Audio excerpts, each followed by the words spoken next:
موقع پر نبی پاک صلی اللہ تعالی علیہ وسلم نے ارادہ فرمایا کہ حضرت علی کو اپنا نائب بنا کے مدینہ منورہ میں چھوڑ کے جایا جائے۔ محبوب کریم علیہ السلام جب بھی تشریف لے جاتے تھے تو کسی ایک کو نائب بنا کر مدینہ منورہ میں چھوڑ جاتے۔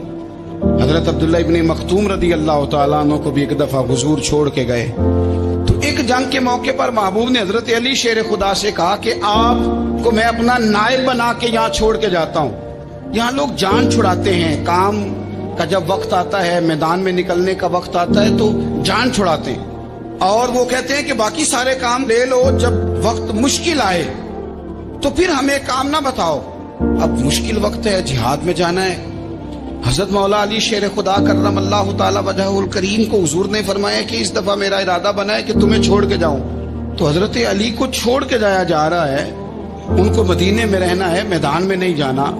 عام آدمی کتنا پسند کرتا ہے کہ میں آرام سے رہوں گا، لیکن حضرت علی کو اتنا شوق تھا میدان جہاد کا، اتنی تڑپ تھی ان کے دل کے اندر کہ عرض کرنے لگے یا رسول اللہ صلی اللہ تعالی علیہ وسلم، رو پڑے، کہنے لگے حضور ساری دنیا میدان میں جہاد کرے گی اور میں یہاں عورتوں اور بچوں کے پاس رہوں گا، میں یہاں عورتوں اور بچوں کے بیچ وقت گزاروں، حضور مجھے لے کے جائیں۔ تو وہاں بھی حضور نے محبت کی بات سمجھائی، فرمایا علی جب حضرت موسیٰ کوہ طور پہ گئے تھے تو اپنے بھائی جناب ہارون کو چھوڑ گئے تھے، تو تم بھی تو میرے لیے اسی طرح ہو نا جس طرح موسیٰ کے لیے ہارون تھے۔ لیکن فرمایا یہ یاد رکھنا میرے بعد نبی کوئی نہیں، حضرت موسیٰ بھی نبی ہیں اور جناب ہارون بھی نبی ہیں علیہم السلام، لیکن وہ انہیں چھوڑ کے گئے تھے، میں تمہیں چھوڑ کے جا رہا ہوں۔ کہ ایک بات اپنے ذہن کے اندر بٹھانا کہ میرے بعد کوئی نبی نہیں آئے گا۔ تو ایک شخص تھا عمر بن عبد ود، 90 سال کا بوڑھا، لیکن جب تلوار لے کے میدان میں آتا تھا تو 1000 آدمی کے مقابلے میں لڑتا تھا، اور لوگ جگہ جگہ یہ کہتے تھے تو اس طرح ہے جس طرح عمر بن عبد ود لوگوں کو ڈراتا ہے، تو اس طرح ہو گیا۔ یہ اس کے ارد گرد کے لوگ اس کی مثالیں دیتے تھے۔ جنگ خندق جب ہو رہی تھی تو یہ مقابلے میں آ گیا، تو حضرت علی المرتضیٰ شیر خدا کرم اللہ تعالی وجہ الکریم بھی تشریف فرما تھے۔ اب پورے عرب کے اندر اس کے بارے میں یہ کہا جاتا تھا کہ اس سے نہ لڑو، وہ تو خونخوار ہے، وہ تو درندہ ہے، وہ تو جنگلی شیر کی طرح آتا ہے، وہ تو کاٹ کھانے کو دوڑتا ہے، اس سے کون لڑے۔ ایک خیال تھا، اور وہ پراپوگنڈا بعض اوقات اتنا زیادہ کسی کے بارے میں ہوتا ہے کہ میں بچے لوگ آتے ہیں نا بچہ دم کرانے کے لیے تو کہتے ہیں پیر صاحب بڑا ضدی ہے، کسی کی بات نہیں مانتا، باقی بچے ٹھیک تھے، یہ تو بڑا ہی نالائق نکل آیا ہے۔ تو میں کہتا ہوں کہ آپ اس کے سامنے یہ والی باتیں نہ کریں، یہ پکا ہو جائے گا کہ میں ضدی ہوں۔ تو آپ ذہن بنا رہے ہیں اس کا کہ تو اس طرح کا ہے، ذہن بنا دیا لوگوں نے کہ عمر ابن عبد ود کے مقابلے میں کوئی نہیں آ سکتا۔ خندق میں یہ آیا، اس نے للکارا مسلمانوں کو، آؤ وہ تمہاری جنت کدھر ہے جس کے بارے میں تم کہتے ہو کہ ہم شہید ہوں گے، تو آؤ میرے مقابلے میں نکلو۔ جب اس نے پہلی دفعہ للکارا تو ابھی بات ختم نہیں ہوئی تھی کہ مولا علی تلوار لے کے اللہ اکبر کہتے کھڑے ہو گئے۔ حضور نے فرمایا بیٹھ جاؤ، حضرت علی پھر بیٹھ گئے۔ وہ پھر پکارا اٹھو کوئی میرے مقابلے میں، تو مولا علی شیر خدا پھر کھڑے ہو گئے، پھر کھڑے ہو گئے۔ حضور نے فرمایا بیٹھ جا۔ ایک شخص نے کہا علی یہ عمر بن عبد ود ہیں، فرمایا مجھے پتا ہے۔ نہیں سمجھے آپ بات، میں آپ کو سمجھا کے لایا ہوں پیچھے سے کہ پراپوگنڈا کرتے ہیں نا لوگ، ہو آگے نہ جانا، یا کرنٹ بڑا زیادہ ہے، وولٹیج بڑے سخت ہیں، تو آگے نہ بڑھنا۔ بھائی کیا ہو جائے گا، اٹھ باندھ کمر کیوں ڈرتا ہے، پھر دیکھ خدا کیا کرتا ہے۔ حضرت علی تیسری دفعہ اس نے کہا نا ہے کوئی، تو حضرت علی پھر اٹھے۔ اب تو رسول پاک صلی اللہ تعالی علیہ وسلم نے تھپکی دی۔ بعض جگہ یہ ہے کہ حضور نے خود تلوار تھمائی، سر پہ امامہ باندھا، اور حضور نے فتح یابی کی دعا فرمائی۔ حضرت علی گھوڑے پہ بیٹھے نکلے، اور جب اس کے سامنے گئے تو جا کے کہنے لگا میرا پتہ ہے۔ حضرت علی فرمانے لگے تو اپنا چھوڑ، میرا پتہ ہے تجھے، مجھے تو جانتا ہے۔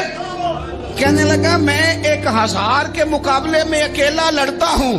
حضرت علی شیر خدا فرمانے لگے پتہ نہیں تو کن سے لڑتا رہا ہے، جانے وہ کون ہے جن سے تو لڑتا رہا ہے، وہ کون 1000 تھے جو تیرے مقابلے میں آتے تھے، پتہ نہیں۔ تو کہنے لگا میرا نام میری ماں نے عمر بن عبد ود رکھا ہے۔ فرمایا چھوڑ تو، میری ماں نے میرا نام حیدر رکھا ہے۔ کہنے لگا تیری عمر چھوٹی ہے، کوئی بڑا لا۔ فرمانے لگے یہ تو جب ہنجے میں پنجہ ملے گا تو پتہ چلے گا عمر کس کی چھوٹی ہے۔ ابھی تو کہانیوں سے متاثر کرنا چاہتا ہے، تو چاہتا ہے کہ تو پریشر ڈالے اور میں تیری بات سنوں، تو مقابلے میں آ، ڈینگے نہ مار، کہانیاں نہ سنا، دیواریں ہلتی رہتی ہیں اور در کانپ جاتا ہے۔ علی کا نام سن کے اب بھی خیبر کانپ جاتا ہے۔ تو مقابلے میں آ، تو باتیں بنا رہا ہے، کہانیاں سنا رہا ہے۔ وہ کہنے لگا تو بچہ ہے، میں چاہتا نہیں تیرا خون بہاؤں۔ تو حضرت علی کہنے لگے میں بڑے دن سے پریشان ہوں کہ کسی بے ایمان کا خون بہایا کیوں نہیں، میرا بڑا دل کر رہا ہے تیرا خون بہاؤں۔ اس نے بڑی زوردار ضرب لگائی، غصے میں اتنا پاگل ہوا، کیونکہ اس کے بارے میں معروف تھا کہ وحشی مزاج آدمی، اتنا سخت پاگل ہوا غصے میں، اس نے اپنے گھوڑے کے پیر کاٹ ڈالے۔ پہلے تلوار گھوڑے کو دے ماری، اس کو کاٹ کے دوڑا۔ یہ کیوں کرتے تھے لوگ؟ عرب کے لوگ اس وقت یہ کام کرتے تھے کہ ہم نے گھوڑا ہی مار ڈالا ہے تاکہ ہم بھاگ نہ سکیں۔ کہتے نا کشتیاں جلا دی ہیں کہ اب واپس جانے کا راستہ ہی بند ہو جائے۔ گھوڑے کے پیر کاٹ ڈالے کہ بھاگنا نہیں، اور بڑی زور سے اس نے ضرب لگائی حضرت علی پر۔ حضرت علی نے جب روکی تو وہ ڈھال ٹوٹ گئی حضرت مولا علی، اور آپ کے امامے کو اس کی تلوار بھی لگی۔ آپ نے فرمایا دکھا لیا تو نے زور، اب میری باری ہے۔ حضرت مولا علی شیر خدا کا قد بظاہر چھوٹا تھا، صحابہ کہتے ہیں ہم دور سے دیکھ رہے تھے، اللہ اکبر کہہ کے تھوڑا سا زمین سے وہ اٹھے، تھوڑا سا اٹھے، اور پھر دوبارہ نہیں انہیں تلوار چلانی پڑی، ایک ہی ضرب لگائی اور اس کے دو ٹکڑے کر کے اسے زمین پہ پھینک دیے۔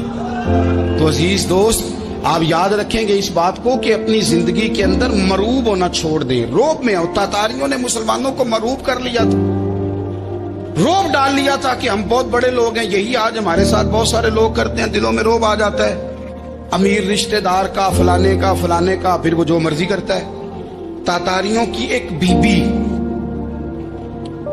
وہ کیا کرتی، وہ 9-10 مسلمان نوجوانوں کو سڑک پہ کھڑا کر جاتی، کہتی ادھر کھڑے ہونا، میرے آنے تک ہلنا نہ، جوان ہے لیکن روب ہے نا کہ یہ بڑے وحشی ہیں۔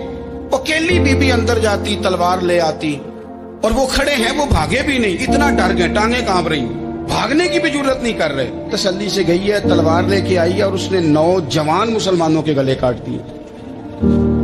اس روب سے نکلے باہر، نوجوانوں سے کہتا ہوں نکلو۔ اور جن لوگوں نے دنیا میں انقلاب برپا کیا وہ غریب گھروں کے تھے، وہ لوگ تھے کہ جو بظاہر کسی بڑے قبیلے سے نہیں تھے۔ ہم محنت کریں، تعلیم حاصل کریں، جدوجہد کریں، مشقت کریں، اپنی زندگی میں کچھ مقاصد کے حصول کے لیے آگے بڑھیں۔ اور اگر آپ کہیں کہ دائیں بائیں میرے فلاں آدمی مجھے یہ مشورہ دے رہا ہے، تو کچھ لوگ دنیا میں باتیں کرنے آئے ہیں، انہوں نے باتیں کرنی ہیں اور بڑا فائدہ ہوتا ہے، ان کو باتیں کر لینے دیں، ان کو کرتے رہنے دیں۔ کام کرنے والا بندہ کام کرتا ہے اور کرتا ہی چلا جاتا ہے، وہ منزل تک پہنچ جاتا ہے۔ تو حضرت علی کے مزاج میں دلیری ہے، ہمت ہے، ایک بات، اور دوسری بات دانائی، حکمت۔ یہ جو ہمارے فیصلے ہیں نا جذباتی، اور جناب آج فلانے نے یہ کہہ دیا تو میرا پروگرام یہ بن گیا، تو پھر کل کسی نے اور کچھ کہہ دیا تو میرا پلان اور بن گیا۔ میں سب سے زیادہ ان لوگوں کے حق میں پریشان ہوتا ہوں جو سویرے کچھ اور کہتے ہیں، دوپہر کو کچھ اور کہتے ہیں، شام کو کچھ اور کہتے ہیں۔ بھئی آپ کا کوئی نظریہ ہونا چاہیے، کوئی ویژن ہونا چاہیے زندگی میں، آپ کے اندر کوئی حکمت اور دانائی ہونی چاہیے۔ اس کے لیے کیا کرنے کی ضرورت ہوتی ہے؟ اس کے لیے ضرورت ہوتی ہے کہ آپ کا ذہن ایک طرف ہو۔ میرے اسلاف فرمایا کرتے تھے زندگی میں ایک کام کر لو پر صحیح کر کے کر لو۔ ہم نے تو سارے کام کرنے ہیں۔ آج کل ہر بندہ صحافی ہے، ہر بندہ تجزیہ نگار ہے، ہر بندہ سیاستدان ہے، ہر بندہ ہی مفتی ہے، ہر بندہ ہی جناب واعظ ہے، ہر بندے کے پاس ہی کچھ مسئلے۔ اس کا نقصان یہ ہے کہ کسی کے پاس بھی کچھ نہیں۔ وہ کسی درویش نے کہا تھا کہ جب سب لیڈر ہوں تو سمجھو کوئی لیڈر نہیں، کیونکہ سارے جو لیڈر ہو گئے۔ میرے عزیز، ایک طرف ذہن کو رکھیں اور اپنے اس کام میں کمال پیدا کریں۔ حضرت مولا علی شیر خدا کو اللہ نے حکمت دی تھی۔ نبی پاک صلی اللہ تعالی وسلم کے صحابی حضرت عبداللہ ابن مسعود رضی اللہ تعالیٰ عنہ فرماتے ہیں، امام ابو نعیم نے لکھا ہے کہ حضرت عبداللہ ابن مسعود فرماتے ہیں نبی پاک صلی اللہ علیہ وسلم نے فرمایا اگر حکمت کے 10 حصے کیے جائیں نا، دانائی کے 10 حصے کیے جائیں تو اس میں سے 9 حصے اللہ تعالیٰ نے حضرت علی کو عطا فرمائے۔